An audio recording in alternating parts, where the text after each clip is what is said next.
Hi, everybody. Good evening. We are on a Sunday evening. Just trying to fix a few things here. Give me a minute.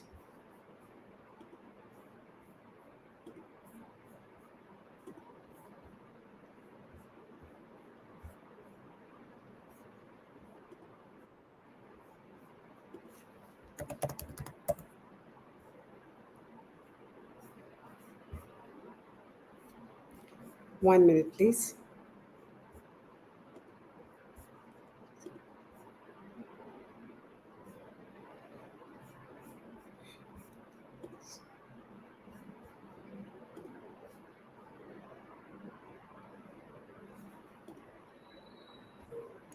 Okay. So wonderful to see you all here. Join me on a Sunday evening. I think I can fix the arm a little better. Okay, this is so much better. All right. We are here with a book called No Regret by Kaveree Bamzai.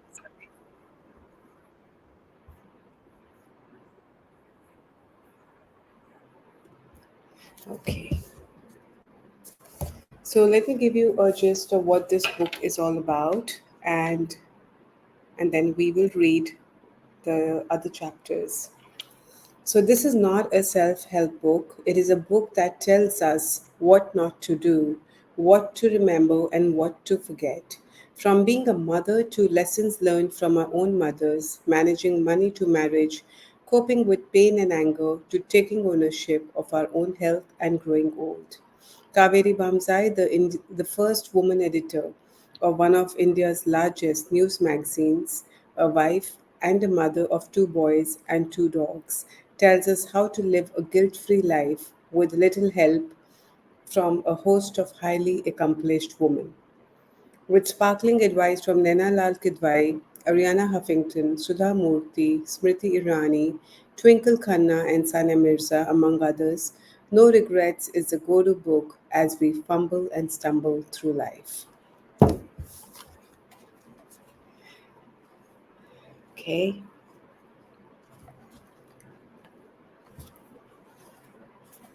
so today we're going to begin with chapter 6. It says, You can't know everything. Yeah, I don't feel guilty because you cannot know everything, and that's what it is. So, October 2007, the coffee shop at Taj Lands End, a tall young woman was sitting at a table discussing her endorsements as I waited at another for an interview. Her friend sat at another table, ready with coffee and conversations as soon as she was done. Deepika Padukone, all of 21, was about to make her debut in Bollywood, and a business manager who always traveled with her, with whom she discussed everything. Cut to 2016, we met on the sets of Unforgettables, an India Today TV show, the episode of which was hosted by the legendary actress Madhuri Dixit. By now, Team Deepika had many more members, as befitting her status as a leading lady of the industry, both in movies and in endorsements. If I am to function at the top of my game, I need to have every aspect of my life taken care of by professionals who know what they're doing, she says. So here is what her team looks like now: business manager, image manager, hairdresser, makeup artist, pot boy, bodyguard, and stylist. This is in addition to the occasional counselor, her sister, and mother. Just give me a second, if you don't mind.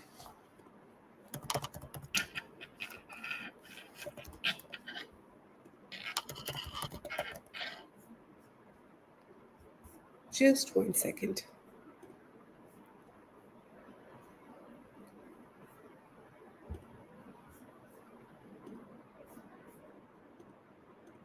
Okay. Okay, now I'm good to go. So, as Sonam Kapoor wrote in her piece for BuzzFeed, I didn't wake up like this, where she said, before each public appearance, I spend 90 minutes in makeup chair. 3 to 6 people work on my hair and makeup while a professional touches up my nails. My eyebrows are tweaked, tweezed, and threaded every week. There's a concealer on parts of my body that I could never have predicted would need concealing. I'm up at 6 a.m. every day and at the gym by 7:30 a.m. I exercise for 90 minutes and some evenings again go again before bed. It's sometimes a full-time job to decide what I can and cannot eat. There are more ingredients in my face pack than in my food. There's a team dedicated to finding me flattering outfits. And after all that, if I'm still not flawless enough, there are generous servings of Photoshop. I've said it before and I will keep saying it. It takes an army, a lot of money, and an incredible amount of time to make a female celebrity look the way she does when you see her. It isn't realistic and it isn't anything to aspire for. So if you have a role model who's a celebrity, these are some of the things that you should also keep in mind as Sonam speaks from her experience and sharing some candid information with all of you. And that's what goddesses have to deal with. We were mere mortals, but we were mortals having coping strategies too. As a sometime editor, one of the best ways to give readers a variety of views and good writing is to have a panel of authors you can trust to deliver when asked. It was my go to policy whenever I had to bring out a special issue. It's essential because most media houses now cannot afford to hire the best in every field and retain them as domain specialists for a long period of time. Not only it is very expensive in these days of minimal cost and maximizing productivity, it is also considered inefficient. I've always felt the need to have that in my life too. A panel of consulting experts, so to speak, whom you can turn to whenever you need advice. Because, like Socrates, I know one thing that I know nothing. So, anchors, experts, friends, call them what you will. But in the long, often lonely grind of motherhood, sometimes this panel of experts can help you overcome what seems like an overwhelming situation. The catch here is but one: you have to make yourself emotionally and intellectually available to them as well. Remember, there's no such a thing as non-reciprocal relationship. And if you do have one and several such, it's time for you to examine that. Raising children, managing work, spending time with the husband, and negotiating family is difficult for even natural multitaskers. All women, having the village of Hillary Clinton's book, It Takes a Village, and the other lessons children teach us helps.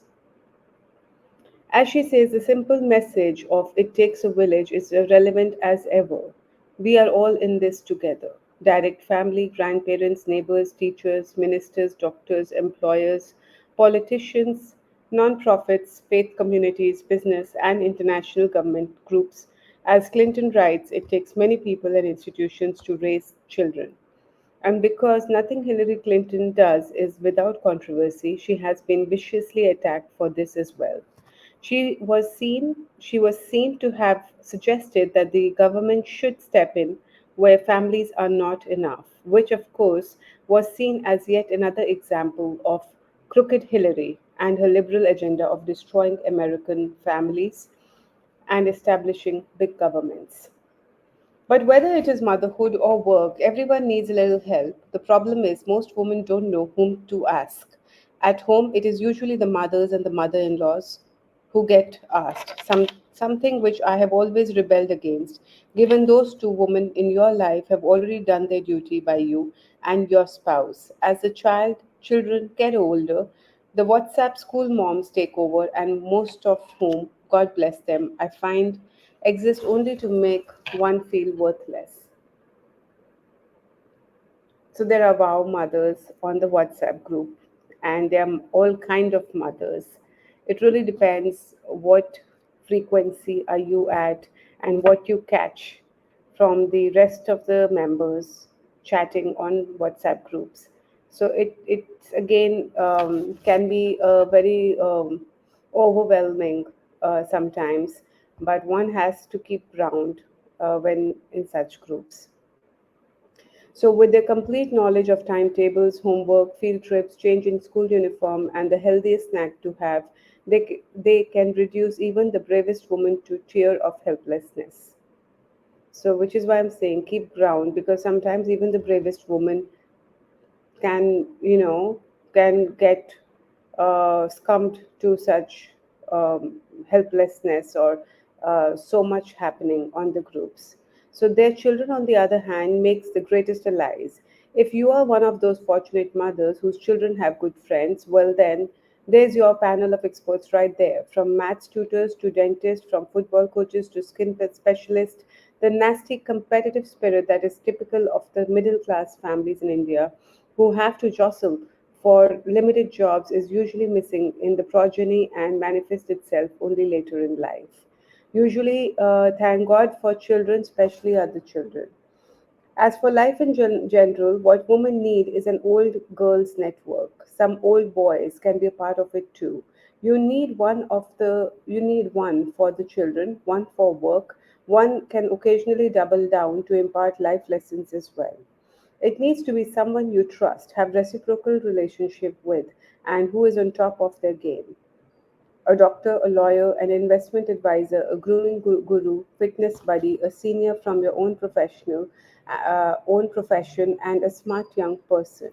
The last is most important because your own teenager will either communicate with you in grunts or scowls, as for the seniors from your own profession, try to steer clear of the smug older men who live in the echo chambers where they are constantly attuned to the sounds of eternal applause.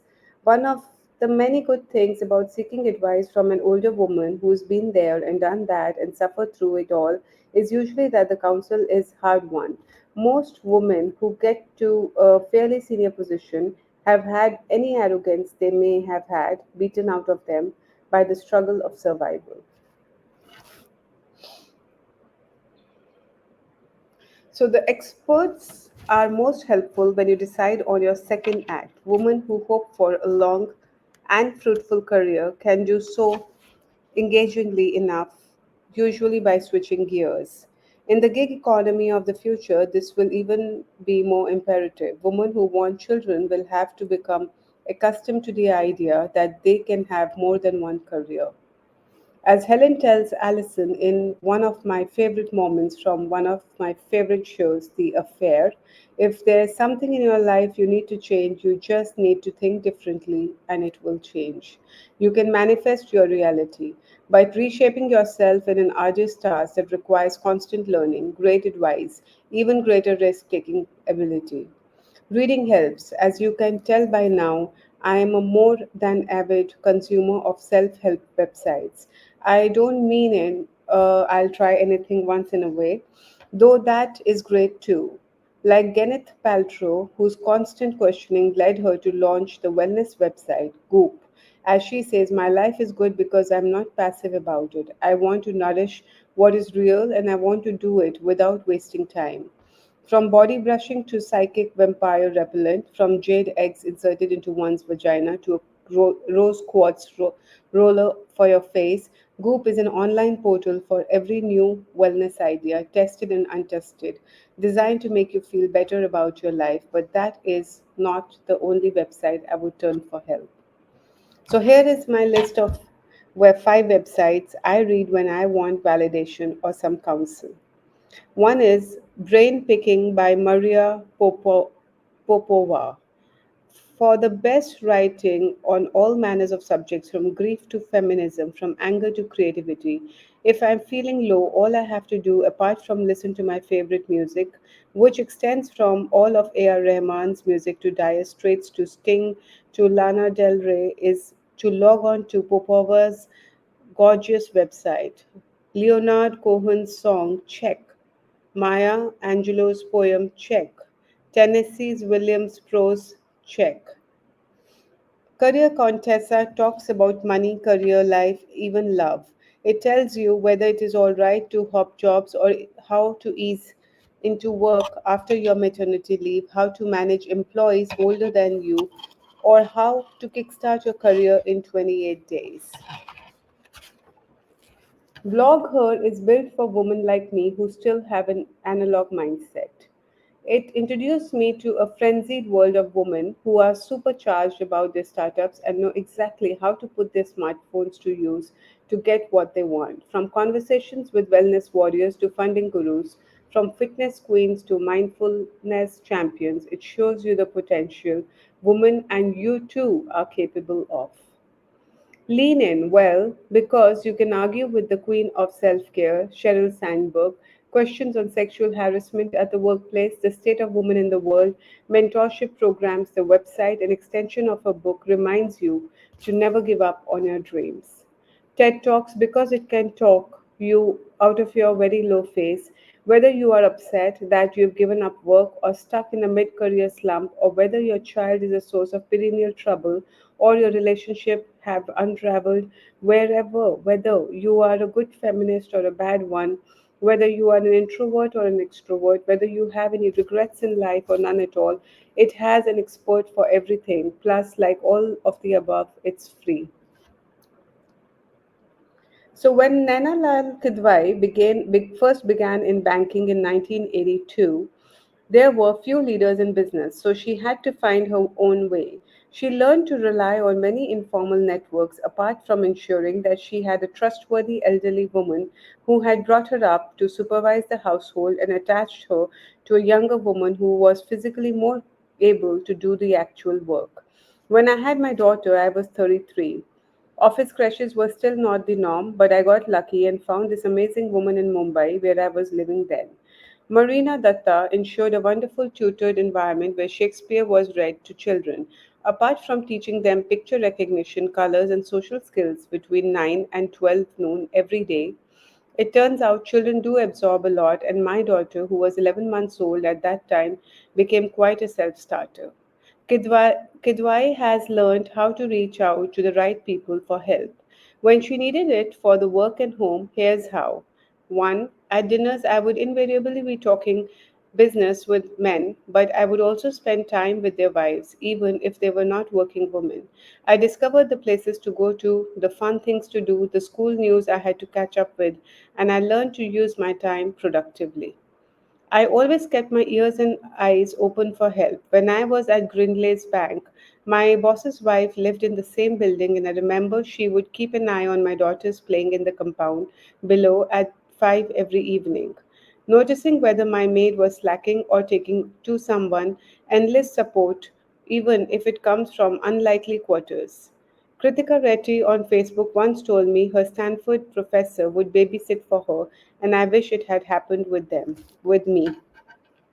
Build relationships with people from diverse backgrounds. These have to be relationship of trust and faith. The nice thing is once they are on your side, they support you in your role.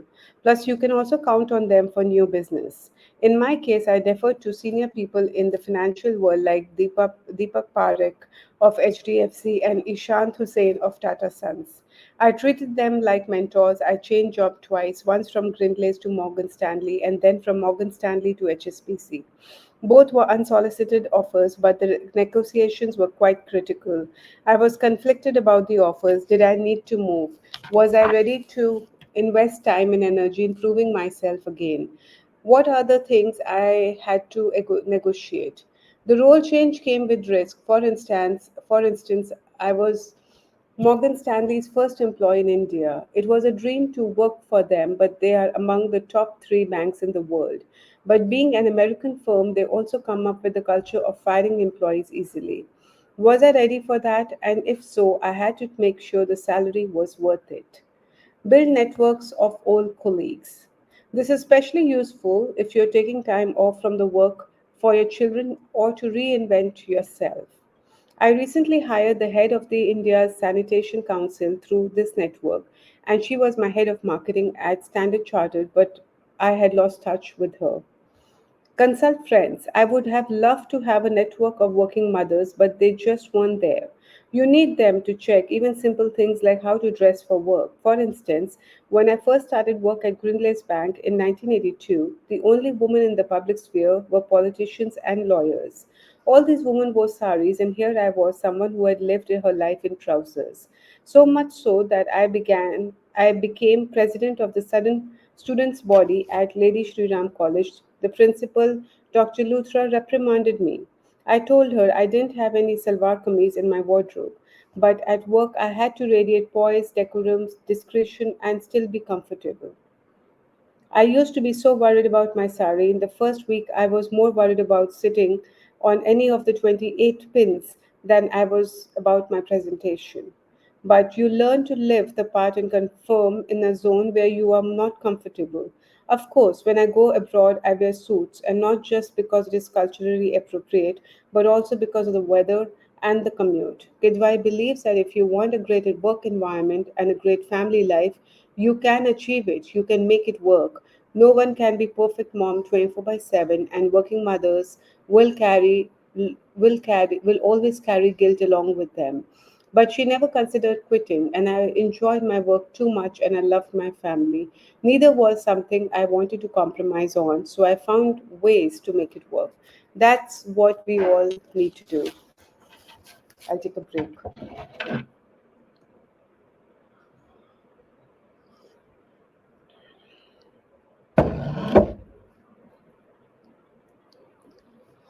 So even now, as I'm reading the book, I realize that this book session that I'm doing, the reading session, must read books, is something that I'm truly loving, I'm truly enjoying doing.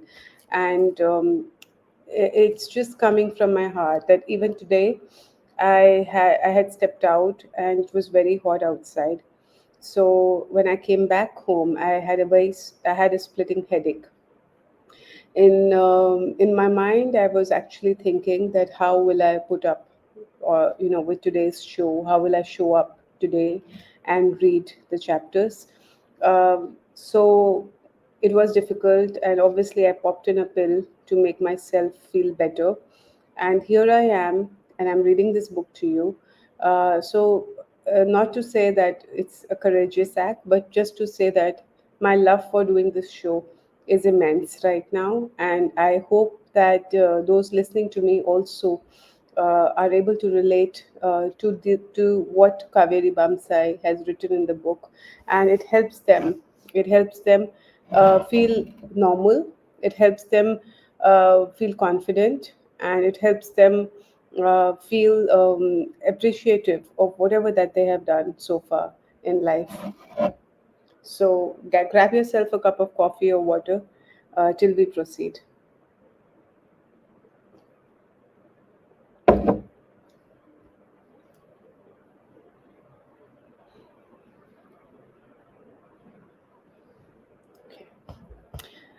Okay, so know your rights. I never fought against KPS Gill. I fought against the mindset, says Rupan Diol Bajaj, who took the then Director General of Police, Punjab, to court for insulting her modesty under the provision of the Indian Penal Code. It was a battle that took years and often added insult to her original humiliation by describing the peremptory manner in which he had addressed her at an official party in July 1988, and the way he had slapped her bottom as trivial. It was finally the Supreme Court on 12th October 1995 which upheld it as a criminal offense. Now retired, the 72 years old said in an interview to The Wire recently that she is gratified to see so many women coming out to talk about their trauma. Bajaj is not the only warrior who had ensured that women in India stand on the firmer ground when it comes to legal rights. Consider Bhanwari Devi, the Sathin of Rajasthan, who was raped by higher caste men in her village in 1992 because she was advocating against child marriage. Her battle led to the framing of the Vishakha Guidelines of August 1997 by the Supreme Court, providing the basic framework for prevention and redressal of the sexual harassment at workplace, which eventually paved the way for enactment of Sexual Harassment of Women at Workplace Prevention, Prohibition and Redressal Act in 2013. The one incident inscribed in our hearts in the physiotherapy student who was raped by a gang of 5 men in December 2012 but fought for her life for 2 weeks, subsequently testifying against her rapist and again and doing enough to send them away to jail. The protests not only radicalized a new generation of women but also led to the tougher provision and penalties under the Indian Penal Code through the Criminal Amendment Act of 2013. So I spoke to I spoke to the police in charge, in the 2012 December case. And in my interview, with her, not exactly an interview, but, in the things that she has spoken, uh, at an address, which was also a part of the Dreamweb India's Inspiring Women interviews. Uh, just give me a second. I wish I can pull this up and share with you right now. So,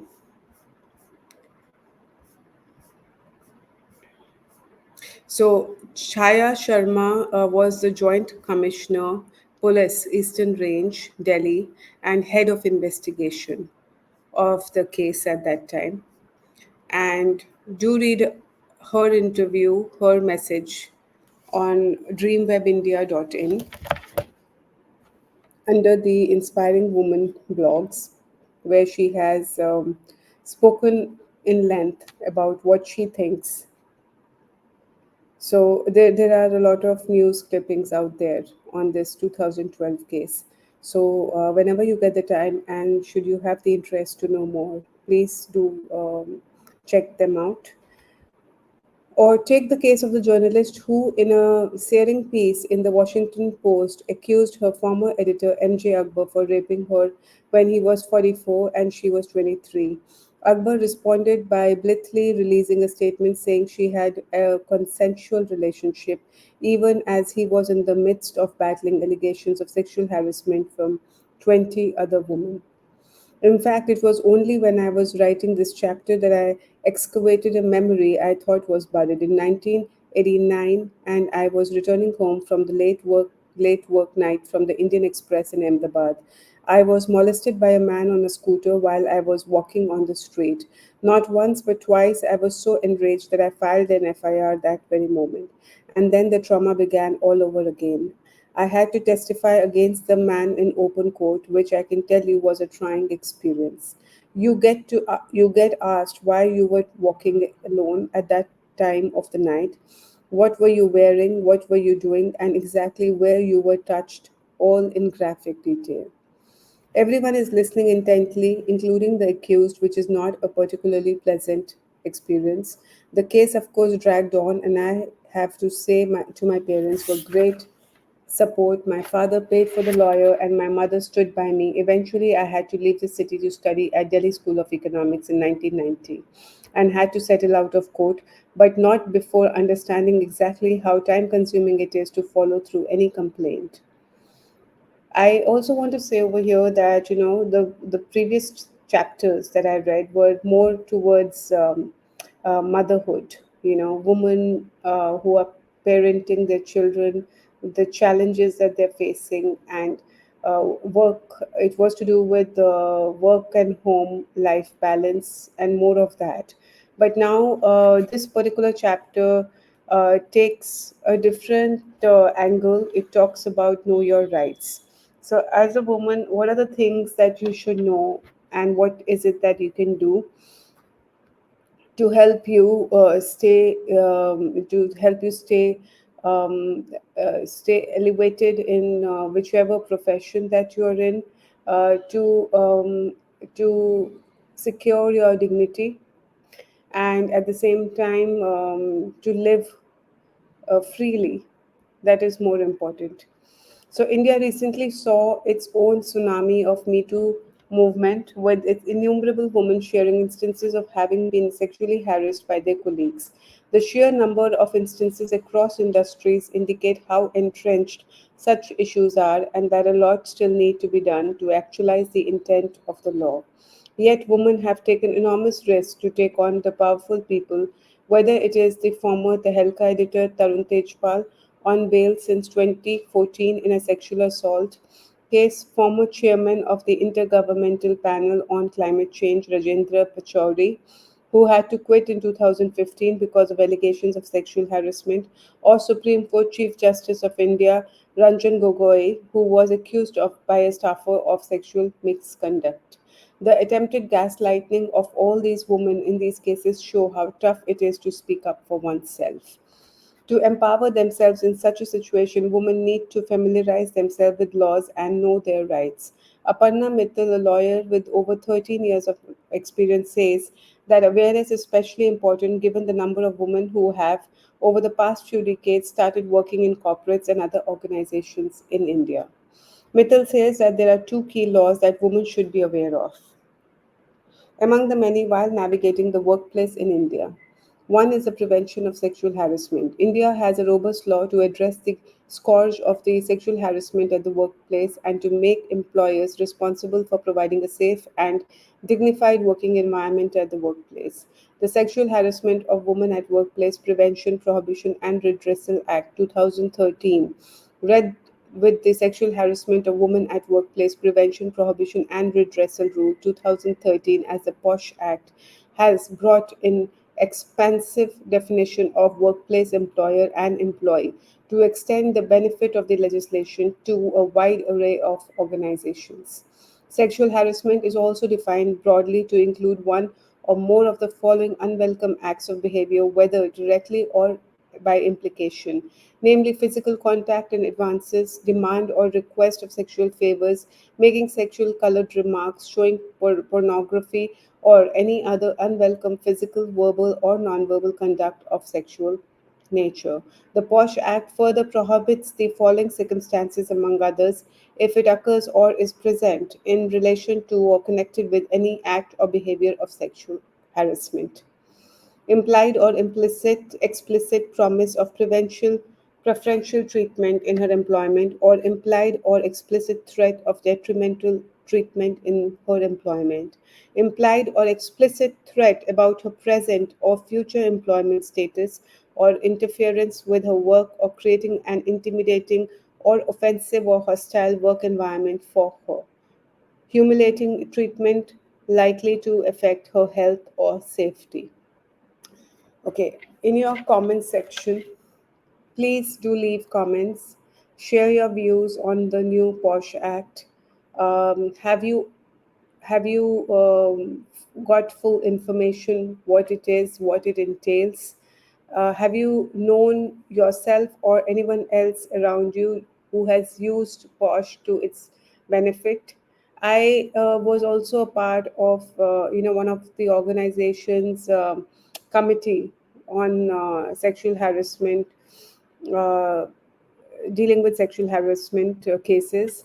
So this has become a mandatory thing in organizations to have. And do share your point of view, what you think with regards to this. Maternity benefits is the second key law. India has a comprehensive law, the Maternity Benefit Act of 1961, and rules thereunder that governs maternity benefits and provides a wide array of rights to working women. The Act allows a woman who has worked in the establishment for at least 80 days in 12 months immediately preceding the date of her expected delivery, maternity benefits leave with pay as computed under thereunder for a period of 26 weeks if she does not have more than two children and 12 weeks if she has more than two children. Further, a woman who legally adopts a child below the age of 3 months, or commissioning mother defined as a biological mother who uses her eggs to create an embryo implanted in another woman, are also entitled to maternity benefits for 12 weeks from the date the child is handed over to them. The Act has a number of other benefits, such as provision of nursing breaks, request for exemption from work, which is arduous in nature or involves long duration of standing medical bonus, extended leave in case of illness, arising from pregnancy, delivery, premature birth of child, or miscarriage, and provision of creches in certain cases. In addition, the Act prohibits employers from knowingly employing a woman during the 6 weeks immediately following the day of her delivery or miscarriage. It further prohibits dismissal or termination of employment during the period of maternity leave on account of her absence from work due to maternity leave taken accordance with the Act. But eventually, it is up to us, the woman, to know our laws and the loopholes. So, Sudha Menon has a useful advice for women. Menon is a journalist who called out powerful editors for sexual harassment in the wake of Me Too movement, unmindful of the personal cost to her. First, arm yourself with information. There really is nothing greater than knowledge. Know what constitutes sexual harassment at the workplace so you can spot it if it happens to you. Know what a procedure of complaint is. This is also involves what response of your employer should be. Know how it progresses once you complain, who is on the internal committee, when and how you can ask for reconstituting of the internal committee, when and how you can appeal the recommendations, or should you file an FIR. Knowledge is truly empowering. Support. When an incident of harassment occurs, immediately put it on record. Speak to a colleague or a superior you trust. If you do not trust anyone at work, put the incident down in writing, either in a personal journal or an email to someone. This could be a close friend, a family member, or significant other. Recording the incident is crucially special, especially when there are no witnesses, as many of these instances happen when no one else is around. Speak to a lawyer. If you are going to take on someone valuable to the employer, much more valuable than you are, then it is likely that you might need the help of a lawyer. Get this in order before you make a complaint so that when push comes to shove, you have someone on your side who knows what your next steps should be. This is not only good for getting the practical things out of the way, but also to give you peace of mind. Every often, anxiety has taken over even before you've made a complaint. Good, solid direction from lawyers can put your mind at ease and give you a clearer way of acting. Take a therapy session if you need it and can afford it. The therapy session, above all, helps you understand deeply that this is not your fault. Almost all women who have faced sexual harassment tend to first blame themselves. Questions like, why did I put myself in that position?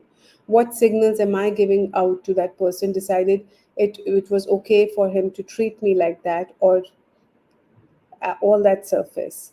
It's a loop that affects some women more than others, and almost all of us have a secret, damaging dialogues within us that puts us on the back foot. Psychological help allows you to view it in the right perspective and therefore take the step you need to without the weight of unnecessary guilt and self doubt and fear. Be prepared for an outcome that will not only be in your favor. This is crucial since much of the sexual harassment is a gray area, almost he said, she said situation. Sometimes the internal committee might rule in the favor of the harasser or end the investigation, calling it inconclusive. This can be a dampener, but take it in your stride. Appeal against the recommendations if possible. I'm also inclined to say start looking for another job with confidence and assurance in your talent and your experience, but it shouldn't be the woman's burden to look for work when she has been harassed. But we do not live in an ideal world, and sometimes to put distance between you and your harasser, it might require you to move jobs. Bonus, it might be worthwhile talking to other women who see if they have faced the same treatment at the hands of this harasser. There's a risk to this, but if there's an opportunity to find out, I would recommend taking it. It strengthens your case. Like I think with MJ Akbar.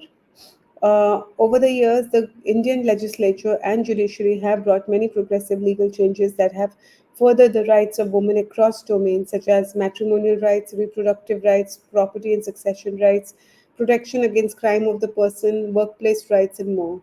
However, knowledge and awareness of such laws and the rights they can extend are important. Start with yourself.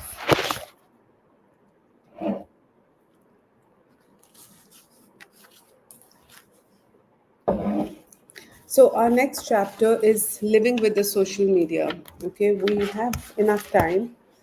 Okay, so let's see what this is all about. I have a very bright young friend, formerly my colleague at India Today, Prachi Butcher. Sorry, I'm so sorry. Prachi Bhuchar, who balances an 8-hour weekday with two children under 5 and a wide circle of friends whom she never lets down. One of the things she is a stickler for is when she is with her little girls in the evening, she puts her phone away. 2 hours of no contact with the outside world is good. It is a wise move and in keeping with the technology backlash from those in the Silicon Valley who pioneered these new functions. Many are now ruining the unintended consequences of what they may have helped create. Justin Rothstein, the engineer who helped build Facebook's like button and the G Talk, regrets that he contributed to psychologically damaging technology, as he puts it. Everyone is distracted all the time. So it is even the people who created these technology functions regret it, right? So who are we then? The same insightful article is in The Guardian from 2018, quotes Cheryl Turkle, the author of Alone Together and Reclaiming Conversation, The Power of Talk in the Digital Age, saying that constant connectivity was making meaningful interactions impossible. So severe is the backlash against technology that at Waldorf School of Peninsula in California, the epicenter of technology revolution, computer screens are used in a limited way, and that too after grade 8. The school's chief teaching tools are anything but high tech: pens and paper, knitting needles, and occasionally mud, not a computer to be found, no screens at all. We have been all guilty of too much screen time. Phones during dinner, laptops in bed, scrolling distractedly through the Twitter during the meetings, and posting on Instagram without pausing to enjoy the moment. For many years, I resisted the lure of social media by the simple expedient of not buying a smartphone despite being repeatedly phone shamed. If I had to tweet or update Facebook or post on Instagram, I had to wait to access my laptop. Until, of course, I surrendered and became a slave to the modern technology as well. But whether by accident or by design, I still try and ensure that I'm not one of those odd people who wishes her husband and children on social media. So while the husband is quite a dab hand at using social media for work, is there a food critic in the world who does not post a dish on Instagram before digging into it? Mm-mm, not me. I take photographs of every food outside that I eat, which looks like amazing, right? So I can think of this. I can actually imagine this. The antisocial behavior of my boys prevents such public posturing, eye contact while speaking to people, firm handshakes, no fubbing, and polite conversations are aspect alien to their lives. Getting them to pose for a happy family picture is equivalent of being Usain Bolt. Totally agree. So I content myself with posting links to my articles or photographs of people I meet, and occasionally when my dogs Snoop and Loop cooperate of them. But I'm as responsible as the next person of perpetuating the myth of the eternal sunshine of the joyful life. Somehow I never post when I am feeling murderous towards my husband, deeply irritated with my boys, or frustrated at work, which is why they say that social media is all about happy pictures. Well, there are two other problems we are perennially afflicted by. One is the multiple open windows on our laptop. We will be working on our notes, answering our emails, checking our Twitter notifications, keeping an anxious eye on the likes on the latest Instagram post, and seeing if our long lost friend on Facebook has noticed our latest triumph. My friend, sometimes school head girl and chairperson of the Park Hotel, Priya Paul, has an elegant solution to this. She prioritizes her mails and doesn't respond to every email immediately unless there is a crisis. She uses an old fashioned method, printing her email, creating a daily folder, and answering it with the help of her assistant, usually from her home office.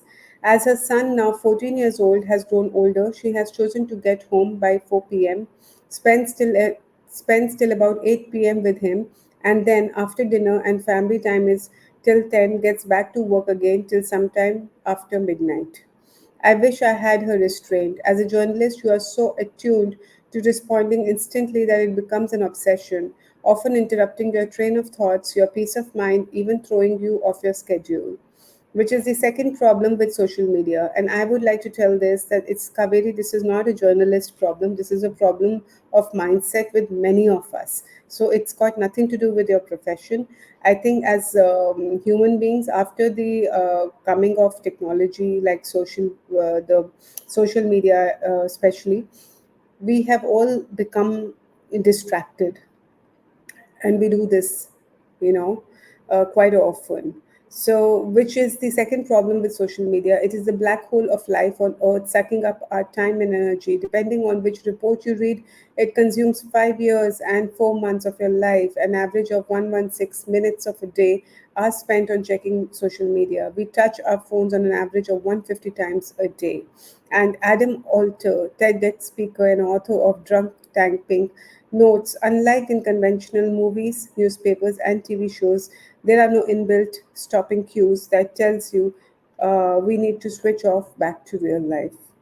So acute is this problem that I couldn't even be sufficiently scared when I watched the first episode of Black Mirror's third session, Nosedive, where everyone walks around with the user generated score glowing in front of their faces, and that score determines their place in society and their access to services and their employability. Okay, break time. So in marketing, though we have a lot of burden and pressure in helping our clients with increasing likes, engagements on their social media post. Let me tell you one thing that content is the king. If your content is good, more people will engage with you, more people will like what you are writing or speaking, not otherwise.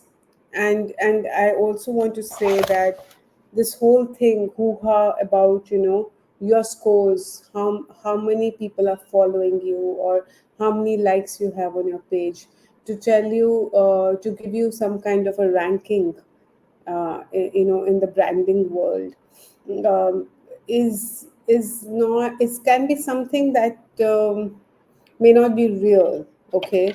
um, Not necessarily all the time. So this is something that, more than these numbers, I think people have come to now realize that everybody wants to be seen as a thought leader, and as a personal branding.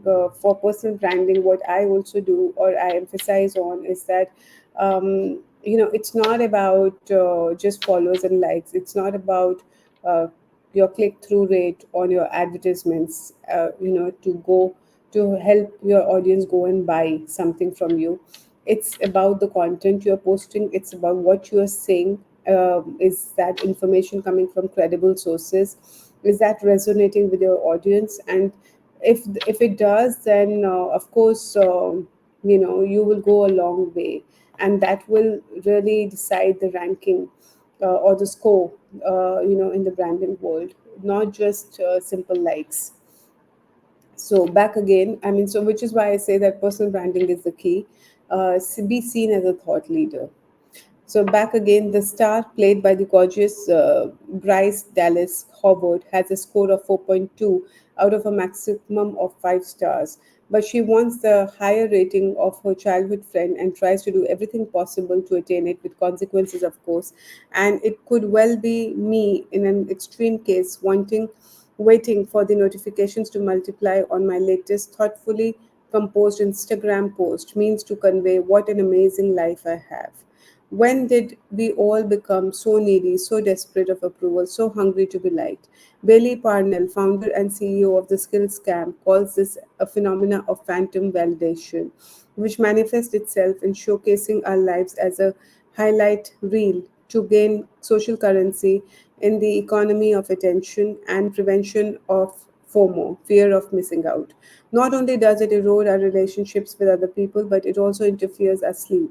It is well known, but bears repeating, that screen time at night due to cognitive stimulations and sleep deprivations keeps not just our children but also adults from falling asleep and sleeping well.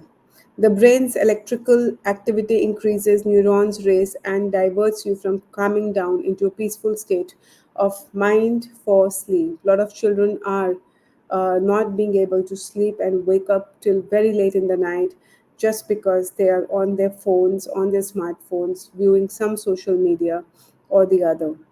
This is precisely what happened with Ariana Huffington in 2007. She was making a phone call and checking her email when she passed out at her desk, only to wake up in a pool of blood with her daughter standing above her. Now, because she's a warrior of the world, she didn't just curl up and disappear from public life, which would have been my instinct, but instead she used this to become a sleep and wellness evangelist. When I met her in Delhi in 2017, she spoke eloquently on how having the world at her fingertips and in our pockets has accelerated the pace of a life unlike ever before. It's brought a whole new universe of temptations, notifications, alerts that often make it seem like we are living in a service of our devices rather than leveraging tools to make our lives better. She said, adding the impact of our always on culture on our mental health, our relationships, our productivity, and our children has become increasingly clear. As a result, the need to set boundaries in our relationship with technology has become increasingly urgent. There is also the opportunity cost of all the time spent on our phones, the time we are not connecting with other people, with our children, just with ourselves, or able to do focused or uninterrupted work. As Thich Nhat Hanh, the renowned Vietnamese Buddhist monk, put it, it's never been easier to run away from ourselves. It's one recent study, nearly 40% people reported missing out on experiencing a life moment because they were on their phone. Another study found that when two people are talking, the mere presence of phone, either between them or even in the periphery of their vision, changes the conversations to one that is lighter and less intimate. And this is when neither of the people even touch the phone. But Huffington believes that we have more power than we realize to make changes in our relationship with technology, even small ones, and that can have dramatic long term effects. At Thrive Global, the behavior change media and technology company she runs, she calls it the micro steps. Here are 5 tips Huffington uses in her own life to unplug and reconnect with herself, other and the world around her. So let me narrate an instance from my life. I was in Vietnam last year, and there's a famous bridge which is like a dragon bridge, and a show happens, where the dragon is with all smoke and fire and throws water and smoke and fire. So this is like a light show, a dragon light show on the bridge that happens. Now, also because I have a keen interest in photography, for the first time I realized that that time during the show that there were so many people. The crowd was huge. So even if I take pictures or have a video of that show covered, I will not be able to get any clear, you know, photograph or any clear video of the dragon, even if I go very close to the thing, because there are so many people that something or the other will block my way. Secondly, because the show happens in the night time, so obviously it's hard to get clarity in that sense. So then, because I had this, this clear understanding of, that not being able to shoot a good photograph or not being able to shoot a good video at that point in time, I just left my camera and phone aside. I sat there and I just enjoyed the show, and I loved it because I also felt that internet is full of these dragon videos on YouTube, and if somebody really wants to see them, can go and just type in and find some video or the other or some photograph or the other. So why me? Why do I have to click this photograph for people to see that I was here at this place and I saw this show? I mean, this is what we're trying to do. We are trying to just show our people that, look, I was here, I was present when this happened. Is it really important? How important it is. And trust me, when you don't have that kind of a baggage back in your head, then you tend to enjoy the moment much more than spending time on using your camera or your phone camera for selfies and photographs and videos. So yes, I mean, I'm totally with what I just read, that sometimes you just have to leave your phone, and sometimes it's important to just enjoy the show in reality. So, back to Huffington's 5 tips. One of my favorite tips is to charge your phone outside your bedroom at night. Our phones are repositories of everything we need to put away to allow us to sleep or to do list. Our inboxes, the demand of the world. Plus, the blue light they emit suppresses melatonin, the hormones connected to sleep regulation. So, not lying with your phone before bed, instead, putting it to bed outside or bedroom as a regular part of your bedtime rituals makes you more likely to get a bit more sleep and wake up as fully charged as your phone. I'm careful to create time and space to recharge at the beginning and the end of each day. In addition to shutting down my devices and escorting them out of the bedroom at night, in the morning, instead of reaching for my phone, I take a few minutes to meditate or just set my intentions for the day, and I find this stays with me for the rest of the day. I also build in time during the day to unplug. As Thrive Global, we have a device free meeting, so people are much more focused and less distracted. And a meeting that would have taken 30 minutes, with half of it taken up by people staring at their screens, can be wrapped up in 15 minutes. I also love to walk and have come up with some of my best ideas in walking meetings. Put your phone down and look up. So it's rare to see anybody simply walking down the street who's not staring at the phone, talking on phone, or even worse, texting while walking. As the poet Mary Oliver puts it, instruction for living a life. Pay attention, be astonished, tell about it. Make unplugging into a game. So no one looks at their phone over dinner. The phone stacking game, for instance, when meeting friends over dinner, have everyone put their phones in the middle of the table. Whoever looks at the device first picks up the check. So all these tips should be as much a part of our work life as they should be of our home life. If we set an example with the device free time zone for ourselves, so will be our teenagers.